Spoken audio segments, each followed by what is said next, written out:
우리 누가복음 11번째 시간, 누가복음 4장 31절부터 44절까지 있는 말씀인데요.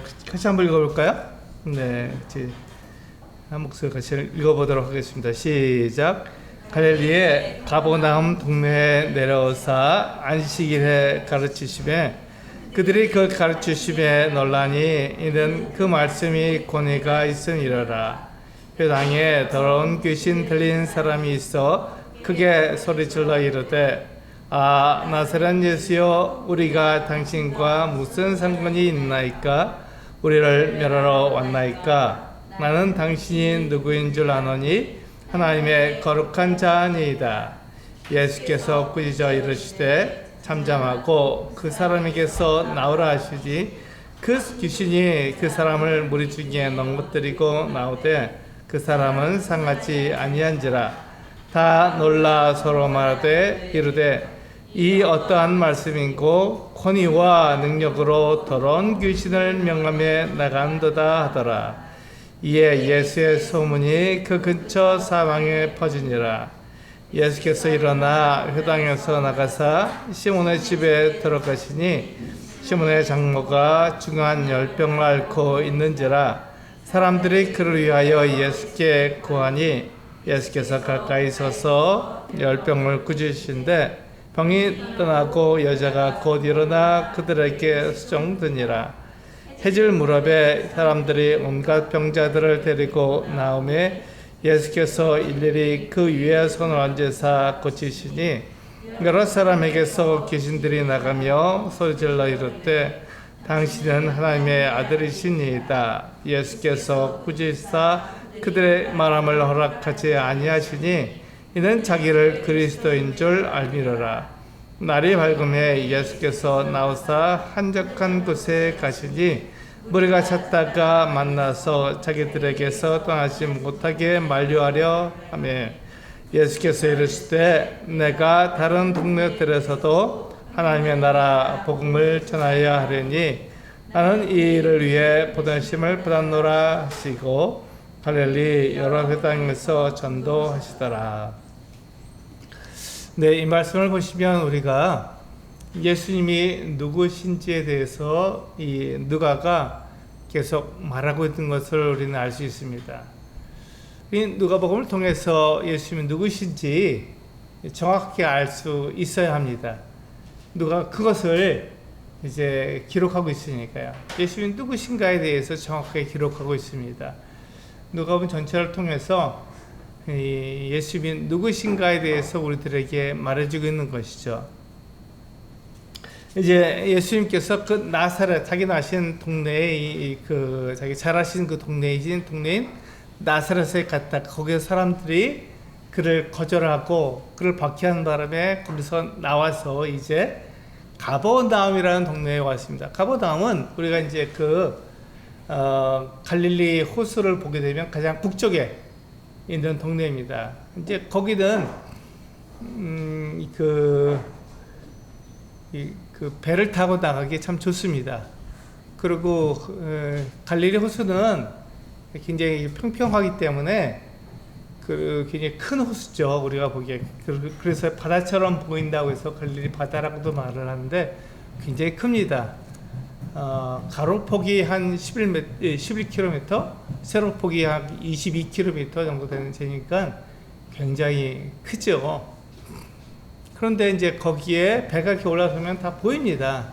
배가 다 보이는 거죠. 베드로가 거기서 오랫동안 고기를 잡았기 때문에 베드로가 어떤 사람인지 잘 알고 있었죠.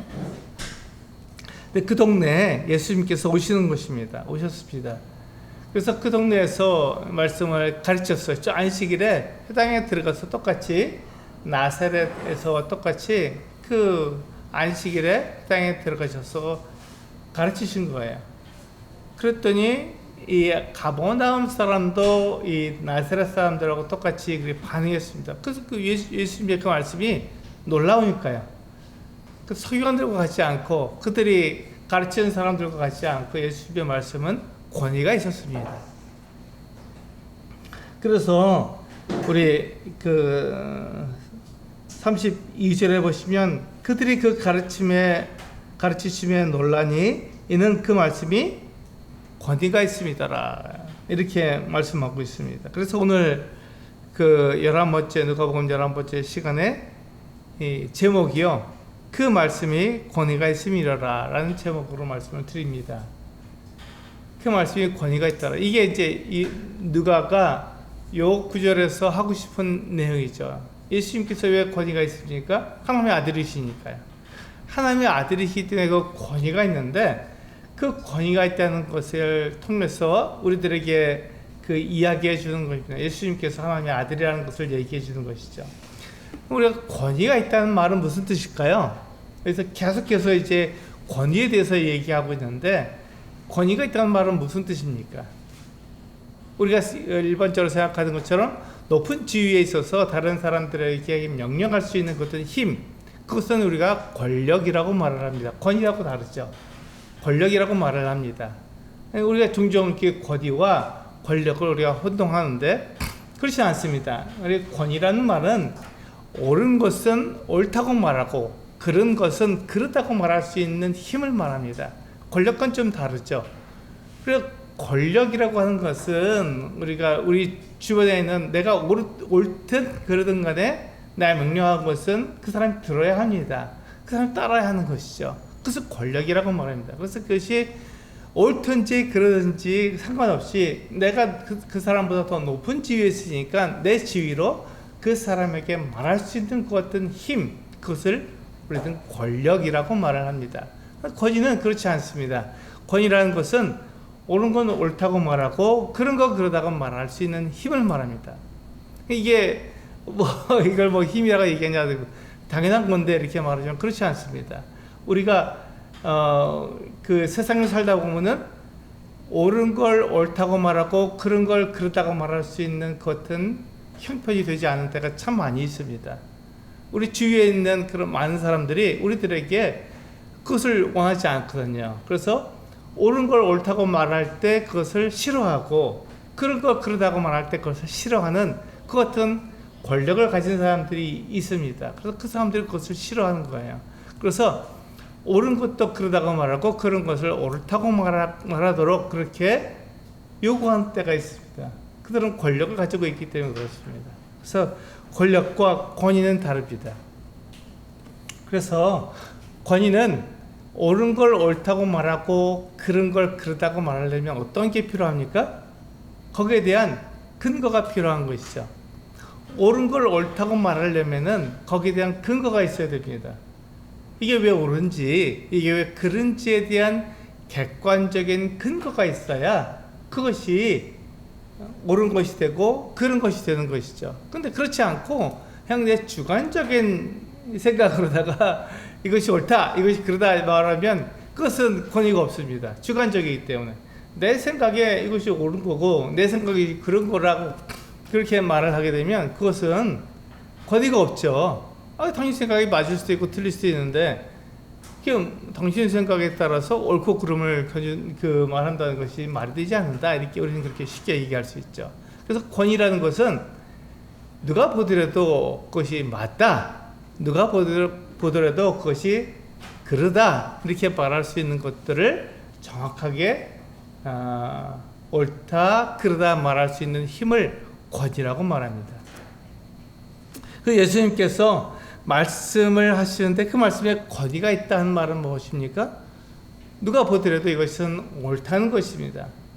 그러니까 서기관들이 말씀을 가르칠 때 뭐라고 합니까? 그거 틀렸어. 이렇게 성경을 해석해야지 라고 말하면 어렵잖아요. 그 권위가 없는 것이죠. 내가 잘못 알았구나 라고 생각하기가 쉬운데 예수님께서 말씀할 때는 그 누구도 그렇게 말할 수 없다는 것입니다. 예수님께서 이 말씀은 이렇습니다. 저 말씀은 저렇습니다 라고 말할 때 그것에 대해서 토를 할 사람이 아무도 없었다는 거예요. 왜냐하면 예수님은 자기가 알고 자기가 경험한 것을 그대로 이야기해 줄 수 있는 분이기 때문에 그렇습니다. 이게 바로 예수님께서 하나님의 아들이라는 권위를 가지고 있는 것이죠. 그래서 예수님은 이 말씀에 권위가 있었습니다. 근데 놀라운 것은요, 33절에 보면은 회당에 더러운 귀신 들린 사람이 있어 크게 소리 질러서 말했습니다. 이 사람이 더러운 귀신 들린 사람이 회당에 있는 것도 참 놀라운 것인데 이 사람이 예수님에 대해서 말을 하는 것이죠. 뭐라고 말했냐면 나타난 예수여 우리가 당신과 무슨 상관이 있나이까 우리를 멸하러 왔나이까 나는 당신이 누구인 줄 아노니 하나님의 거룩한 자녀이다. 놀랐죠. 이 귀신 들린 사람이 예수님을 알아봤으니까요. 놀랍죠. 그런데 34절에 보면 35절에 보면 예수님께서 어떻게 하시냐면 예수께서 꾸짖어 이르시되 잠잠하고 그 사람에게서 나오라 이렇게 말씀하셨습니다. 예수님께서 그가 이렇게 예수님에 대해서 이야기하는 것을 막으셨던 거예요. 왜 그럴까요? 왜 예수님은 귀신이 자기를 갖다가 하나님의 아들이시고 그리스도라는 걸 말하는 것을 왜 예수님은 그렇게 말하지 못하도록 꾸짖으셨고 왜 그것을 막으셨을까요? 그건 두면 귀신도 예수님을 진경하기 때문에 굉장히 좋을 텐데 근데 그것을 그렇게 하지 않으셨습니다. 왜냐하면 예수님은 이 귀신과 함께 하나가 되기를 원하지 않으셨던 거예요. 귀신의 증거를 예수님은 원하지 않았던 것이죠. 그리고 예수님은 어떤 분이시냐 하면은 그 귀신을 꾸짖을 수 있는 그 같은 분입니다. 그게 권위죠. 그게 하나님의 아들의 권위로 그 귀신을 꾸짖을 수 있는 그 같은 힘을 가지신 분입니다. 그래서 그 사람에게서 나오라 이렇게 말씀하고 있는 꾸짖으시고 그 사람에게서 나오라고 명령할 수 있는 그 같은 능력을 가지신 분, 그게 바로 예수 그리스도 하나님의 아들의 권위입니다. 이것은 그 사람들이 생각하는 것 같은 힘이 아니죠. 예수님은 그렇게 그 말씀할 수 있는 것은 힘을 가지고 있는 것이에요. 그래서 이 귀신이 예수님의 말씀을 들었을 때 그것을 거절할 수 있는, 항거할 수 있는 것은 힘이 없었던 거예요. 왜냐하면 예수님은 그것은 권위가 있으니까, 하나님의 아들로서의 권위가 있기 때문에 그를 꾸짖을 수 있었고, 귀신을 꾸짖을 수 있었고, 그 귀신에게 그 사람에게서 나오라 하고 명령할 수 있었던 것입니다. 그때 그러니까 그 귀신이 그 사람을 무지개 넘어뜨리고 나오되, 어쩔 수 없죠. 예수님께서 그렇게 말씀하셨으니까 그럼 나올 수밖에 없었습니다. 36절에서 사람들이 뭐라고 말합니까? 다 놀라 서로 말하여 이르되 이 어떠한 말씀이고 권위와 능력으로 더러운 귀신을 명함에 나간도다. 이렇게 사람들이 말하는 것이죠. 그러니까 귀신을 꾸짖을 수 있고 귀신에게 명할 수 있는 그 같은 권위를 가지신 분은 예수님밖에 없습니다. 하나님의 아들밖에 없는 것이죠. 근데 많은 사람들이 예수님을 따른다고 말하고 예수님을 고만다고 말하면서 어떻게 합니까? 그들도 이 귀신을 꾸짖으려고 그래요. 근데 그 사람들이 그 귀신을 꾸짖을 수 있으니까 꾸짖지 못합니다. 사람은 피조물이기 때문에 이 귀신을 꾸짖을 수 있는 그 같은 권위가 없어요. 그 같은 자격이 없습니다. 그래서 사람은 귀신을 꾸짖을 수가 없어요. 그 뒤에 보시면 나오지만 이제 38절을 보시면 예수께서 일어나 회당에서 나가셔서 어디로 가셨나요? 시몬의 집에 들어가시니 시몬의 장모가 중한 열병을 앓고 있는지라. 이 시몬이 누구냐면 베드로입니다. 쉽게 말해서 우리가 잘 알고 있는 베드로라는 이름으로 우리는 알고 있죠. 베드로의 옛 이름이 시몬이었습니다. 시몬. 근데 이 시몬의 집에 들어가셨는데 가버나움에 있었죠. 제가 가버나움에 갔을 때 이 베드로의 그 집에도 가봤고 베드로의 그 상 뭐 이런 데도 가봤는데 뭐 그건 다 카톨릭이 만들어 놓은 거라 그러더라고요. 잘 정확히 알지 못하지만 여하튼간에 그 가버나움은 베드로가 일을 하던 것 같은 곳이었습니다. 굉장히 그래서 잘 알려진 사람이었어요. 그래서 이 베드로의 집에 예수님이 들어오셨는데 베드로의 장모가 있었습니다. 그러니까 이 베드로는 어떤 사람입니까? 결혼한 사람인 걸 금방 알 수 있죠. 장모가 있으니까요. 장모가 중한 열병에 들려서 누워 있었습니다. 지금 이 글을 쓴 사람이 누구죠? 누가입니다. 누가는 어떤 사람이었나요? 예, 의사입니다. 의사. 그러니까 이 의사 누가는 이 그 장모가 병에 걸린 거, 열병에 걸린 것에 대해서 잘 알고 있었죠. 예, 잘 알고 있었던 거예요. 의사니까. 그것을 자기의 이 의사는 병에 걸린 사람들을 정확히 알아보고 그걸 어떻게 치료할 수 있는지를 잘 아는 사람이었어요. 그런데 예수님께서 이 중한 열병에 걸린 이 베드로의 장모 곁에서 왔고 뭐라고 말씀하시냐면 아주 쉽습니다. 39절에 보시면 예수께서 가까이 서서 열병을 어떻게 하셨다고요? 꾸짖으셨다고요. 아까 똑같죠? 귀신을 꾸짖으신 거나 열병을 꾸짖으신 거나 똑같습니다. 꾸짖으셨습니다. 그리고 그러니까 그 병이 떠나고 여자가 곧 일어나 그들에게 수종드니라. 지금 이것을 기록한 사람이 누구라고요? 의사 누가였습니다. 이 사람은 병을 잘 아는 사람이에요. 그러니까 이 병에 걸린 사람이 이렇게 금방 일어나서 금방 수종될 수 있는 상태로 건강하게 되는 것을 의사는 본 적이 없습니다. 의사는 그렇게 그것을 알 수 없는 거고 그렇게 되는 것이 아니거든요. 만약에 이 열병에 걸렸으면 이 사람을 치료하려면 시간이 많이 걸리죠, 당연히. 근데 빨리 난다 그래도 그 열병에 걸린 사람이 그것이 회복되려면 또 시간이 걸립니다. 치료하는 데도 시간이 걸리지만 회복되는 데도 시간이 많이 걸립니다. 열병이 걸렸으니까 바로 나올 수 있는 게 아니에요. 그런데 이 의사 누가가 기록하기를 예수님께서 병을 꾸짖으시고 그러니까 병이 나갔을 때 이 여인이 건강하게 됐다는 거예요. 바로 즉시 건강하게 되어서 거기에 온 이 예수님을 수종 들었다 이렇게 되어 있습니다. 놀라운 것이죠. 이건 의사 누가가 기록하기 때문에 정확한 거잖아요. 그런데 여기서부터 보시면 병을 꾸짖으셨다 이렇게 되어 있습니다. 귀신도 꾸짖으시고 병도 꾸짖으시는 분이 바로 하나님의 아들 예수님의 권위입니다. 그런데 우리 사람들에게 그런 권위가 없어요. 우리는 피조물이기 때문에 병을 꾸짖을 수 없고 귀신을 꾸짖을 수 없습니다. 그런데 많은 사람들이 이 예수님을 따라한다고 병도 꾸짖고 귀신도 꾸짖습니다. 그런데 그것이 나을까요? 그렇게 해서 병이 나았고 귀신이 나갈까요? 그렇지 않다는 것입니다. 우리 사람들에게 그 같은 힘, 그 같은 능력이 없습니다. 한번 보실까요? 유다서 우리 손을 넣으시고 맨 끝에 가시면 요한계시록 바로 앞에 유다서가 나옵니다. 한 장으로 되어 있는데요. 유다서 9절입니다.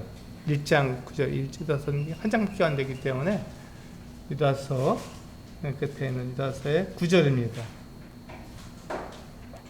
요한계시록 바로 앞에 있습니다. 우리 같이 한번 읽어볼까요? 유다서 1장 9절 시작. 천사장 미가엘이 모세의 시체에 관하여 마귀와 다투어 변론할 때 감히 비방하는 판결을 내리지 못하고 다만 말하되 주께서 너를 꾸짖으시기를 원하노라 하였거늘. 그렇습니다. 천사장 미가엘입니다. 하나님께 가장 가까이 있는 천사장이죠. 미가엘. 그래서 우리가 쉽게 말할 수 있는 대로 마이클입니다. 미가엘. 마이클. 이 천사장 미가엘이 그 마귀하고 다퉜는데 그러니까 둘 다 어떻게 해요? 피조물이잖아요.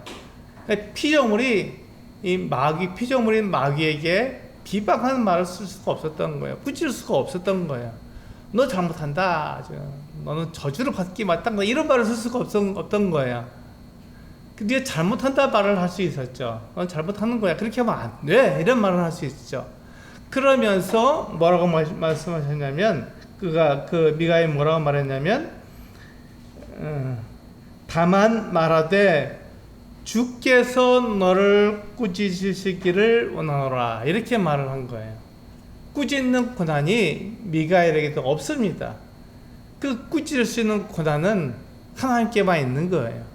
하나님께서만 이 병, 또 이 귀신을 꾸짖을 수 있습니다. 사람은 따라 하셔서는 안 되는 것이죠. 사람은 이 병과 귀신을 꾸짖을 수가 없고, 이 의사, 누가처럼 그 의사가 필요한 것이죠. 왜 의사가 필요하냐면 병을 다루니까요. 그들은 병을 다룹니다. 어떻게 병을 다루죠? 치료를 통해서, 약을 통해서 병든 사람들을 고쳐줍니다. 그래서 그들은 이 병이나 귀신을 꾸짖는 게 아니라 그를 다루어서 이 치료를 통해서 그걸 낫게 하는 것이죠. 그 병이나 귀신을 꾸짖을 수 있는 그 어떤 권위, 그 어떤 힘은 하나님밖에 없습니다. 하나님에게만 주어진 거예요. 그 권위는 하나님께만 주어진 겁니다. 그런데 사도들과 이 병을 고치는 사람들을 우리가 보잖아요. 그 사람들이 막 귀신도 꾸짖고 병도 꾸짖지 않습니까? 그런데 여기서 보시면 우리가 그런 부분들에 대해서 우리가 그 병을 꾸짖고 귀신을 꾸짖는 일이 내 힘으로 하는 게 아니라 하나님의 힘으로 하는 것을 나타낼 때는 문제가 있는데 그걸 꾸짖을 수가 없죠. 이 미가엘한 것처럼 하나님께서, 주께서 너를 꾸짖으신다 이렇게 말할 수 있어도 내가 너를 꾸짖는다 이렇게 말할 수는 없는 거예요. 나는 그런 권위가 없고 그런 그 자격이 없기 때문에 그렇게 할 수가 없는 것이죠. 그래서 하나님께 그것을 맡기고 하나님께 주시는 은사를 가지고 그 병을 낫게도 하고 또 귀신을 내어 쫓을 수도 있는 거예요. 그것은 하나님께 주시는 은사죠. 그래서 그 일을 하지만 그냥 꾸짖을 수는 없습니다. 그래서 꾸짖는 사람들이 있어요. 한번 사도행전 13장, 19장 한번 볼까요? 사도행전 똑같은 누가가 쓴 글입니다. 그래서 보시면 사도행전 19장에 보시면 13절에서 17절에 있는 말씀입니다. 사도행전 19장 13절에서 19절까지 좀 길지만 같이 한번 읽어볼까요? 사도행전 19장 13절에서 17절까지만 읽을게요. 17절까지 읽겠습니다. 시작. 이에 돌아다니며 마수라는 어떤 유대인들이 시험 삼아 악기 들린 자들에게 주 예수의 이름을 불러 말하되 내가 바울이 전파하는 예수를 의지하여 너희에게 명하노라 하더라. 유대의 한 제사장 스게와의 7 아들도 이 일을 행하더니 악기가 대답하여 이르되 내가 예수도 알고 바울도 알거니와 너희는 누구냐 하며 악기 들린 사람이 그들에게 뛰어올라 눌러 이기니 그들이 상하여 벗은 몸으로 그 집에서 도망하는지라. 에베소에 사는 유대인과 헬라인들이 다 이를 알고 두려워하며 주 예수의 이름을 높이고 그렇습니다. 여기 보시면 유대의 한 제사장 스게와의 7 아들이 예수의 이름을 빌렸습니다. 바울의 이름을 흉내낸 거예요. 그 바울이 한 것처럼 흉내내서 그들도 이 악기 들린 사람에게 가서 말을 했던 거죠. 예수님처럼 말을 했던 거예요. 그런데 어떻게 됐습니까? 이 악기 들린 사람이 내가 예수도 알고 바울도 알지만 너희는 누구냐 해갖고 그게 뛰어올라서 어떻게 했다고요? 그를 누르고 그를 이겼다라고 되어 있습니다. 이긴 거예요. 악귀가 그 제사장의 7 아들을 이겨버린 거예요. 그러니까 사람에게는요, 이 귀신이나 병을 꾸짖을 수 있는 그 같은 힘, 그 같은 권위, 그 같은 자격을 허락하신 적이 없는 것이죠. 근데 사람들이 그것을 흉내내는 거예요. 잘못하는 것이, 그렇게 하면 안 되는 것이죠. 우리는 의사를 통해서 그것을 치료하는 거예요. 약을 통해서 그것을 나을 때까지 기다릴 수밖에 없는 것 같은 피조물입니다. 우리 그 같은 능력밖에 없는 거예요. 그래서 하나님의 말씀을 따라서 우리는 그렇게 살아야 하는 것이죠. 우리는 피조물이니까 우리가 하나님의 아들이 아닙니다. 우리는 우리는 창조주가 아니에요. 근데 그것을 우리가 잊어버리면 그 권위, 그것을 우리가 잊어버리게 되는 것이죠. 우리는 피조물이기 때문에 권위가 없습니다. 하나님의 아들은 그 어떤 권위를 가지고 있는 거예요. 그래서 그 권위로 이 마귀와 병을 이기는 것이죠. 그래서 예수님이 이 귀신을 내어쫓았고 또 베드로의 장모의 열병을 고치셨다는 그 소문이 퍼진 거예요. 그 각처에서 그것을 알게 되었습니다. 그런데 여기서 보면 본론으로 본문으로 돌아가셔서 4장 누가복음 4장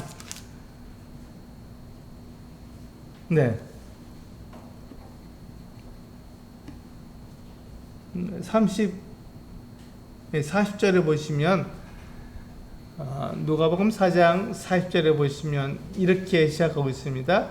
해질 무렵에 사람들이 온갖 병자들을 데리고 나오매 이렇게 되어 있습니다. 왜 해질 무렵에 사람들이 왔을까요? 왜 해질 무렵에 사람들이 왔을까요? 이게 바로 안식일 때문에 그렇습니다. 안식일에 사람들이 일하지 못하기 때문에 병을 고칠 수가 없어요. 그래서 예수님께 나올 수 없었던 것이에요. 안식일은 언제냐면 금요일 해질 때부터 토요일 해질 때까지입니다. 금요일 해질 때부터 토요일 해질 때까지가 안식일입니다. 토요일 날 해가 지면 어떻게 되죠? 그때부터 안식일이 아니에요. 토요일 날 6시가 넘으면 그때부터는 안식일이 아닙니다. 그러니까 이 해질 무렵에 40절에 해질 무렵에 사람들이 온갖 병자들을 데리고 온 그 이유는 안식일이기 때문에 그렇습니다. 그날은 데리고 올 수가 없었던 거예요. 해지기 전까지는. 해가 지니까 사람들이 이제 그 소문을 들었잖아요. 예수님은 귀신도 내가 쫓는다더라. 병도 그냥 말하니까 낫는다더라. 그러니까 온 자기 주위에 있는 병자들을 다 데리고 온 거예요. 왜냐하면 지금부터 이게 2000년 전에 기록된 거거든요. 2000년 전의 사건이잖아요. 그리고 그 당시에는 의사가 많지 않았습니다. 병을 고칠 수가 없었던, 지금처럼 의료기술이 좋을 때가 아니잖아요. 웬만한 병이 들었을 때 그것으로 죽을 수도 있었던 거예요. 병들면 그것을 낫기가 참 어렵고, 그 병을 나으려면 의사에게 많은 돈을 줄 수밖에 없어서 사람들이 그냥 병을 앓고 가지고 살 수밖에 없었던 거예요. 그래서 일찍 죽었어요. 사람들이 나이가 일찍 죽었습니다. 그런데 예수님이 귀신도 내어쫓고 병도 낫게 해주니까 사람들이 다 몰려온 거죠. 이 예수님께 가면 그것을 나올 수 있다더라. 그래서 예수님께 나간 거예요. 예수님께서 어떻게 하셨습니까? 예수께서 일일이 그 위에 손을 얹으사 고치시니, 놀랍죠? 놀라운 거예요. 예수님께서 사람들을 고치실 때, 예수님은 의사가 아닙니다. 예수님은 의사가 아니기 때문에 이 병을 고칠 수가 없어요. 온갖 병이잖아요. 이 모든 병을 다 고칠 수가 없는데 예수님이 하나님의 아들이기 때문에 그 권위로 사람들을 다 고쳐주셨습니다. 근데 어떻게 고치셨다고요? 예수님은 말씀으로도 얼마든지 고칠 수 있습니다. 여기 병든 사람은 다 나아라, 이렇게 말씀하실 수 있어요. 그런데 예수님께서 왜 그렇게 말씀하시지 않으시고 일일이 사람들에게 손을 얹으셔서 다 고쳐주셨을까요? 이게 우리들이 생각해 봐야 할 거예요. 왜 예수님은 사람들에게 말씀하시지 않으시고 일일이 손을 얹어서 고쳐주셨냐? 그것은 예수님께서 병을 고치시는 권위가 있으신 분, 하나님의 아들이라는 것을 사람들에게 알려주셔야 하기 때문에 그렇습니다. 귀신이 이 예수님이 바로 하나님의 아들이다 이렇게 말하는 것은 막으셨어요. 왜 그렇죠? 그렇게 하면 예수님이 귀신과 한편이 되기 때문에 귀신이 말하는 것을 막으셨습니다. 이 다음에도 보시면 그게 나오잖아요. 41절에 보시면 여러 사람에게서 귀신들이 나가며 소리질러 이르되 당신은 하나님의 아들이니이다. 예수님에 대해서 이렇게 증거한 거예요. 그때 예수님께서 뭐라고 하셨냐면 예수님께서 꾸짖으시사, 예수님께서 또한 꾸짖으신 거예요.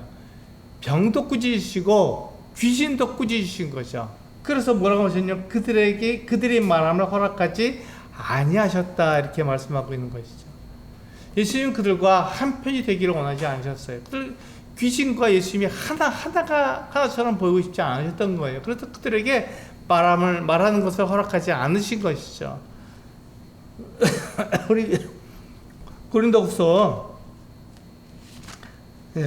서도바가 이렇게 얘기했죠. 고린도후서 6장 14절부터 16절까지 보시면 바울이 이렇게 말했습니다. 고린도후서 6장 14절에서 16절입니다. 네, 같이 한번 읽어보겠습니다. 시작.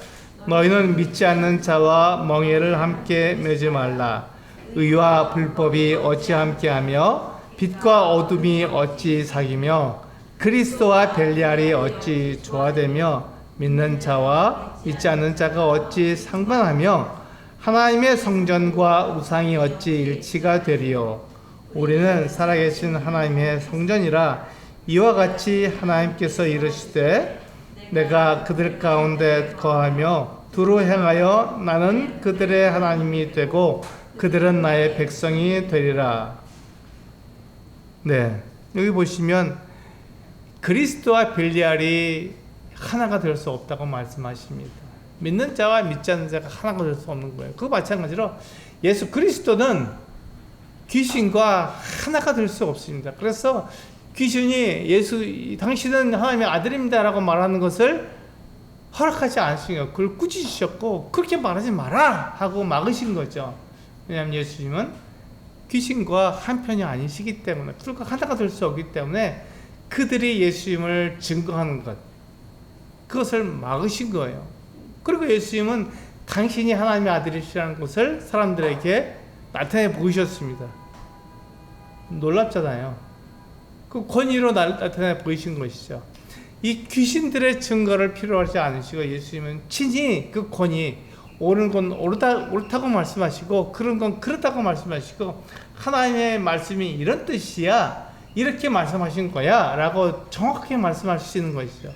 그건 누가 예수님의 그 말씀에 대해서 그렇다 아니다 하고 말할 수 없을 정도로 정확하게 하나님의 말씀을 사람들에게 알려주신 거예요. 그래서 예수님의 가르치심은 권위가 있었던 것입니다. 귀신도 병도 예수님을 이길 수가 없었던 것이죠. 예수님께서 말씀하시면 그 말씀을 따라야 하는 것이고 권위가 있으니까요. 그렇습니다.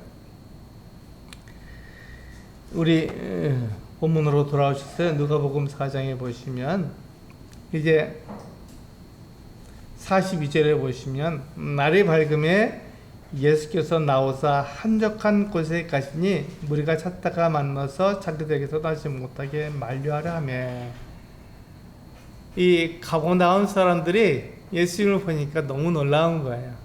귀신도 내어줬죠. 병도 고쳐주죠. 이런 분이 없는 거예요. 그래서 이 가버나움 사람들이 예수님께 가서 예수님을 어떻게 했다고요? 자기들을 떠나지 못하도록 막아서 쓴 것이죠. 딴 데 가지 마십시오. 우리 가버나움에만 계십시오. 우리 곁에 계십시오 하고 이 예수님께 말한 거예요. 예수님께서 뭐라고 하셨냐면 43절에 보시면 예수께서 이르시되 내가 다른 동네들에서도 하나님 나라 복음을 전하여야 하리니. 네, 그렇게 해서 이 가버나움을 벗어나셨죠. 가버나움을 떠나셨습니다. 이 가버나움 사람들은 마치 우리가 요한복음 6장에서 보는 것과 비슷한 내용을 말하고 있지 않습니까? 요한복음 6장에서도 비슷한 내용을 얘기하고 있는데 같이 한번 보실까요? 요한복음 6장, 누가복음 바로 다음이 요한복음이죠. 요한복음 6장에서 우리가 볼 수 있는 것은 요한복음 6장 24절부터 27절에 있는 말씀이 똑같은 내용이 나오고 있습니다.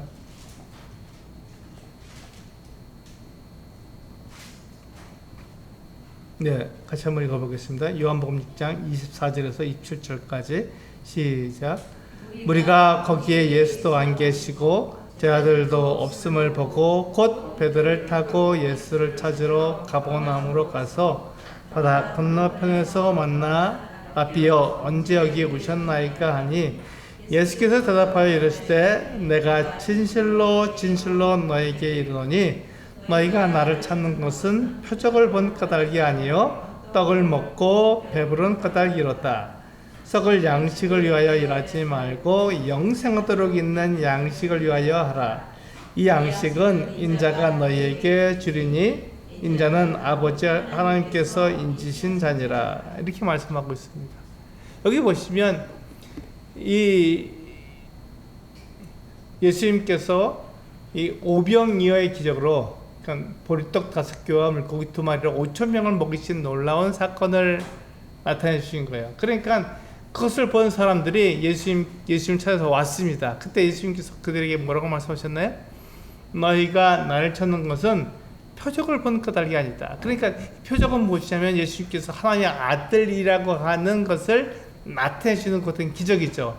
예수님께서 오병이어로 5,000명을 먹이셨고 12광주리가 남은 가득 차도록 남은 그 같은 사건이 있었던 것을 보면서 사람들은 아, 예수님이 하나님의 아들이시구나 이렇게 생각했어야 되는데 그렇게 생각하지 않은 거예요. 표적을 보고 따라온 것이 아니라 예수님이 하나님의 아들이기 때문에 따라온 것이 아니라 너희가 먹고 배부르기 때문에 떡을 먹고 배부르기 때문에 찾아온 거다 이렇게 말씀하신 거예요. 뭐죠? 그들은 예수님을 자기들의 임금으로 삼으려고 했습니다. 그 이유가 뭐냐면 그들이 예수님을 따라 예수님이 그들과 함께 있으면 뭐라고요? 먹고 사는 일에 문제가 없겠다고 생각한 거죠. 보리떡 5개와 물고기 2마리로 5,000명을 먹이셨으니까 그런 일은 없잖아요. 그런데 그것을 보면서 사람들은 예수님이 누구신가를 생각했는데 그렇지 않고 내 배가 부르니까 아, 예수님을 따라다니면 내가 배가 고플 일이 없겠구나라고 생각한 거죠. 예수님을 통해서 떡을 먹는 일에만 신경을 쓴 거죠. 예수님 누구신가는 관심이 없었고 내가 배부른 것만 관심을 가진 거예요. 마찬가지로 가버나움 사람들은 예수님이 하나님의 아들이라는 것, 귀신도 내어졌고 병도 내어졌으니까 그렇게 놀라운 분인데 그것을 생각하지 않고 뭘 생각했어요? 아, 이분이 우리와 함께 있으면 좋겠다. 그럼 우리 병도 고치고 우리 귀신도 내어줄 수 있으니까 얼마나 좋으냐 이렇게 생각했던 것이죠. 예수님은 그들과 함께 계시지 않고 예수님께서 하시는 일, 예수님께서 왜 이 세상에 오셨는가 하는 것들을 말씀해 주셨습니다. 우리 본문으로 돌아가셨어요. 43절에 보시면 예수님께서 후반절에 보시면 이렇게 말씀하고 있죠. 나는 이 일을 위해 보내심을 받았노라. 나는 이 일을 위해 보내심을 받았노라. 예수님께서는 자기가 이 세상에 오신 목적을 정확하게 아시는 것이죠. 예수님께서 이 세상에 오신 그 목적이 무엇입니까? 예, 하나님 나라의 복음을 사람들에게 전하는 것. 그것이 예수님께서 이 세상에 오신 그 같은 이유요, 목적입니다. 그 목적을 잃어버리지 않으신 거예요. 우리 때때로 우리가 이 세상에 존재하는 그 목적을 잃어버릴 때가 많습니다. 사람은 하나님께서 지으셨잖아요. 왜 하나님께서 사람을 지으셨죠? 하나님의 영광을 위해서 지으신 거예요. 사람이 자기를 위해서 살지 않고 하나님을 위해서 살도록 만들어진 것이죠. 그게 사람의 지어진 목적입니다. 그 사람은 하나님을 위해서 살아가도록 되어 있는 거예요. 나를 위해서 살지 않고. 그런데 사람이 하나님을 떠났기 때문에 그 이후로 자기를 위해서 사는 거예요. 하나님을 위해서 살지 않고 나를 위해서, 내 쾌락을 위해서, 내 만족을 위해서 살아가기 때문에 하나님을 떠나가게 된 것이죠. 그래서 하나님께서 뭐라고 말씀하셨냐면 너희가 다시금 돌아와라. 하나님께로 돌아와라. 그러면 하나님께서 그들을 원래의 위치로 돌려주겠다라고 말씀하신 것이죠. 그게 바로 구원입니다. 그게 바로 영생이고요. 그게 하나님의 자녀가 되는 것입니다. 그게 거듭나는 것이죠. 똑같은 말입니다. 똑같은 말이요. 우리가 구원받았다, 거듭났다, 영생을 얻었다, 우리 하나님의 자녀가 되었다. 다 같은 말이잖아요. 이 다 같은 말의 뜻이 뭐냐면 하나님께로 돌아와서 하나님께서 사람을 지으신 원래의 목적대로 살게 되었다라고 말하는 것입니다. 사람이 지어진 원래의 목적은 하나님을 위해서 사는 것입니다. 내가 나를 위해서 살지 않고 하나님을 위해서 사는 것이죠. 예수님은 당신께서 이 세상에 오신 목적을 정확히 아는 거예요. 그 목적이 뭐냐면 하나님 나라의 복음을 사람들에게 전해주는 것이죠. 하나님 나라의 복음이 무엇입니까? 하나님 나라를 우리는 알아야 되잖아요. 하나님 나라가 무엇이죠? 하나님 나라는 하나님께서 통치하시는 나라입니다. 하나님께서 다스리는 나라. 그러니까 하나님께서 말씀하시면 그대로 이루어지는 나라예요. 근데 이 세상에서 하나님께서 말씀하신다고 그 말씀이 그대로 이루어집니까? 네, 그렇지 않습니다. 이 세상은요, 이 하나님 말씀을 사람들한테 전해주지만 사람들은 나 믿지 않아.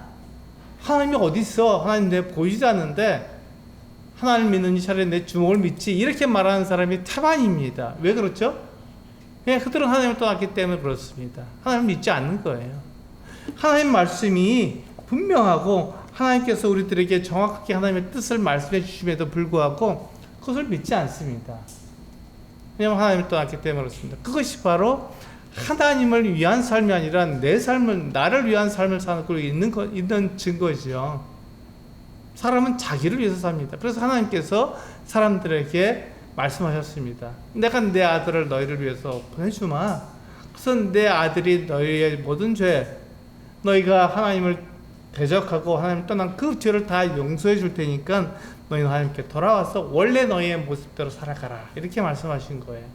원래 우리가 지어진 것은 하나님을 위해서 살아가도록 만들어졌잖아요. 그렇게 살아가는 것이죠. 그랬을 때 하나님께서 우리에게 약속해 주셨습니다. 너에게 필요한 모든 것들을 내가 너에게 주겠다. 더해 주겠다. 이렇게 말씀하신 거죠. 먼저 그의 나라와 그의 일을 구하면 내가 너에게 필요한 모든 것들을 다 더해 주겠다. 이렇게 약속하신 거예요.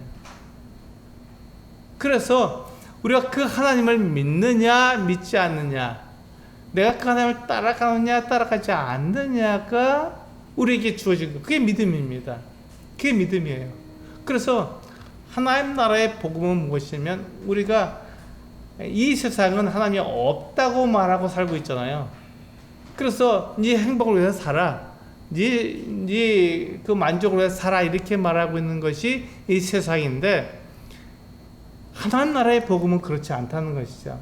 하나님 나라는 하나님께서 다스리는 것에 돌아와라, 하나님께로 돌아와라, 이렇게 말하는 거예요. 하나님께서 다스리시는 그 하나님의 말씀과 하나님의 명령에 따르라, 이렇게 말씀하고 있는 것이죠. 그게 바로 이 성경에서 말씀하고 있는 그 어떤 내용입니다. 예수 그리스도께서 명령하시니까 귀신도 그 명령에 따랐잖아요. 병도 예수님이 말씀하시니까 그 말씀에 따랐잖아요. 예, 예수님은 하나님의 아들은 그 어떤 권위를 가지고 있는 거예요. 그래서 우리 사람들에게도 그렇게 명령할 수 있죠. 명령하지 않으셔서 사랑을 나타내 주셨습니다. 그래서 사람들이 하나님께서 하시는, 예수 그리스도를 통해서 하시는 그 일을 보고, 아, 하나님께서 나를 사랑하시는구나, 나를 멸망하지 않고 내가 영생을 얻는 것을 원하시는구나 하는 것을 알아서 이제 하나님의 그 사랑을 알기 때문에 하나님께 돌아와서 하나님을 섬기는 그 같은 삶을 살아가게 되는 것이죠. 그것을 하나님 나라라고 말씀하시고 그것을 예수 그리스도께서 십자가에서 죽으심으로 그것을 분명하게 우리들에게 하나님의 사랑을 우리에게 보여주셨습니다. 그리고 죽으신 지 사흘 만에 그 무덤에서 부활하셔서 어떻게 하셨죠? 예, 자기가 하나님의 아들이라는 것을 사람들에게 나타내 주신 거예요. 정확하게 나타내 주셨습니다. 그래서 우리가 예수님을 바라보게 될 때 예수님이 바로 하나님의 아들이시구나, 그렇든 말씀을 하실 하나님이 우리를 사랑하시고 하나님께서 말씀하신 것을 우리가 믿으면 우리가 구원을 얻고 영생을 얻고 거듭나고 하나님의 자녀가 되는 것 같은 권세를 우리에게 주셨구나, 하나님께서 나를 그렇게 보호하시고 인도하시는 것을 내가 믿게 되는 거구나 하는 것을 우리가 고백할 수 있는 것이죠. 그래서 그것을 우리는 복음이라고 말을 합니다. 그래서 그것을 복음이, 좋은 소식이라고 말을 하는 거예요. 좋은 소식이라고. 하나님 나라, 하나님께서 다스리시다는 것을 사람들에게 알려주는 것이죠. 하나님이 계시고 하나님께서 말씀하신 것을 정확하게 이루신다. 그러니까 우리가 그 하나님을 믿어야 한다. 하나님께서 말씀하신 것을 우리에게 이루시기 때문에 그것이 우리에게 좋은 소식이다. 내 마음대로 살게 되면 결국 우리가 멸망하게 되는데 하나님 말씀에 따라 살게 되면 우리가 영원한 생명을 얻게 된다. 이것이 바로 우리에게 주시는 좋은 소식이죠. 그것을 예수 그리스도께서 사람들에게 알게 하기 위해서, 그렇게 예수님은 그것을 사람들에게 전하기 위해서 이 세상에 오신 것입니다. 그 목적을 위해서 예수님께서 그렇게 행하신 거잖아요. 그래서 나는 이 일을 위해 번신을 받았노라, 이렇게 말씀하신 거예요. 그 목적을 정확하게 아시고 계셨고, 그 목적을 위해서 그렇게 살아가셨고, 그 목적을 정말 이루셔서 십자가에서 죽으시고 다시 부활하신 것입니다. 이게 예수님의 생애죠. 예수님의 삶이 그렇습니다. 그래서 누가는 우리에게 그것을 말씀해 주고 있는 거예요. 예수님은 하나님의 아들이십니다. 그리고 그분은 권위가 있습니다. 그냥 그분이 말씀하신 것이 그대로 이루어지기 때문에 귀신도 내어쫓고 병도 내어쫓던 그 같은 놀라운 분이라는 것을 우리가 분명히 알 수 있고, 그분이 하신 말씀이 그대로 이루어지는 것을 우리가 보기 때문에 그분은 하나님의 아들이십니다. 그것이 증명이 되었습니다. 그래서 우리가 말하는 주관적인 증거가 아닌 객관적인 증거로 예수님은 당신이 하나님의 아들이라는 것을 드러내 주셨기 때문에 그런 예수님을 하나님의 아들로 믿을 수가 있는 것이죠. 그때 예수님은 이 세상에 오신 당신의 목적, 하나님 나라의 복음을 사람들에게 전하기 위해서 이 세상에 오신 그대로를 사람들에게 알려주신 것입니다. 그것을 위해서 예수님께서 이 사람이 되어서 이 세상에서 살으셨고, 지금 우리들에게도 동일하게 하나님의 아들이심을, 당신께서 하나님의 아들이심을 말씀해 주신 것, 그것을 믿음으로 우리가 하나님의 자녀가 되는 놀라운 은혜를 우리들에게 허락해 주시는 거죠. 그것이 복음입니다. 예수님은 그것을 위해서 오셨습니다. 그렇다면 우리는 어떻게 됩니까? 우리는 바로 그 예수 그리스도를 믿어야 하는 것이죠. 아, 예수님께서 하나님의 아들이시구나.